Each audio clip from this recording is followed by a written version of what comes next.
மீண்டும் உங்களோட சந்திப்பதில் மிக்க மகிழ்ச்சி அடைகின்றேன். இந்த பதிவு மிக அருமையான பதிவு. இந்த பதிவிலே தானமும் தர்மமும் என்ற தலைப்பில் உங்களிடத்திலே கூற கடமைப்பட்டிருக்கிறேன். இந்த தானமும் தர்மத்தை பற்றி மறைந்த மதிப்பிற்குரிய கிருபானந்த வாரியார் சுவாமிகள் அவர்கள் மிக தெளிவான ஒரு விளக்கத்தை கொடுத்திருக்கின்றார். தானம் என்றால் என்ன, தர்மம் என்றால் என்ன, இந்த இரண்டு சொற்களுக்குமே ஒரு அருமையான ஒரு விளக்கத்தை நமக்கு கொடுத்து சென்றிருக்கிறார். தானம் என்பது இன்னார் இனியார் என்று பார்த்து தருவது. இதை உதாரணம் சொல்ல வேண்டும் என்றால் கன்னிகா தானம் என்று சொல்வார்கள்.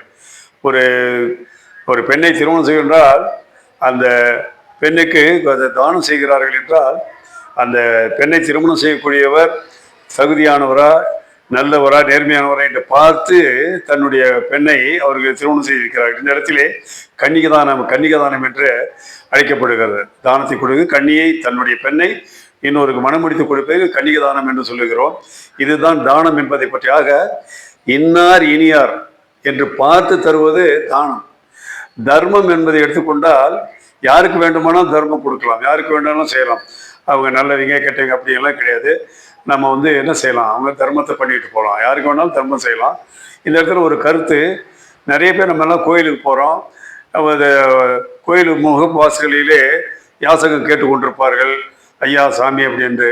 அங்கே போகும்போது அந்த தர்மத்தை செய்து விட வேண்டும். காசு பணம் போடலாம், எது வேணாலும் செய்யலாம். கோவிலுக்கு சென்று சுவாமி தரிசனம் செய்துவிட்டு திரும்பி வரும்போது தர்மம் செய்யக்கூடாது என்பது ஒரு தொன்று தொட்டு இருந்தக்கூடிய பழக்கமாக இருக்கிறது. ஆக தர்மத்தை எப்போது வேண்டுமானாலும் செய்யலாம், யாருக்கு வேண்டுமானாலும் செய்யலாம். தர்மம் செய்தால் தர்மம் நம்மை காக்கும். நீங்கள் தர்மத்தை ஆதரித்தால் தர்மம் உங்களே ஆதரிக்கும். இது நிதர்சனமான உண்மை. முடிந்தவரை தர்மம் செய்யுங்கள். உங்கள் வருமானத்தில் 10ல் 1 பங்கு அல்லது குறைந்தது 20ல் 1 பங்காவது தர்மம் செய்யுங்க. அப்படி தர்மம் செய்யும்போது நம்முடைய சந்ததியினர் ஒரு நோய் நொடி இல்லாமல் நன்றாக வருவார்கள். அதனால தான் தர்மம் தலைக்காக்கும் என்று சொல்வார்கள். அறம் செய்ய விரும்பு என்று அவையார் சொல்லிடுறார். அறம் என்ன, தர்மம் செய்ய விரும்பு. தர்மத்தை செய்யுங்க.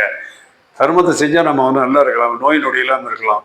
அதனால் இந்த இடத்துல குறிப்பிட விரும்புவதெல்லாம் இந்த தானமும் தர்மம் பற்றி விளக்கம் சொன்னேன். என்னுடைய சேனலை சப்ஸ்கிரைப் பண்ணுங்கள். அடுத்தது என்ன பண்ணுறீங்க, லைக் பண்ணுறீங்க, கமெண்ட் பண்ணுறீங்க. அடுத்தது சப்ஸ்கிரைப் பண்ணுங்கள். இந்த நாளையும் செய்யுங்க. நிறைய விஷயங்கள் நான் சொல்கிறேன். இந்த விஷயங்கள்லாம் உங்களுக்கு பிடிச்சிருக்கேன்னு நினைக்கிறேன்.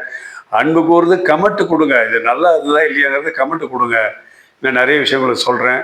உங்கள் எல்லோருக்கும் என்னுடைய வாழ்த்துக்களை தெரிவித்துக் கொள்கிறேன். நன்றி, வணக்கம்.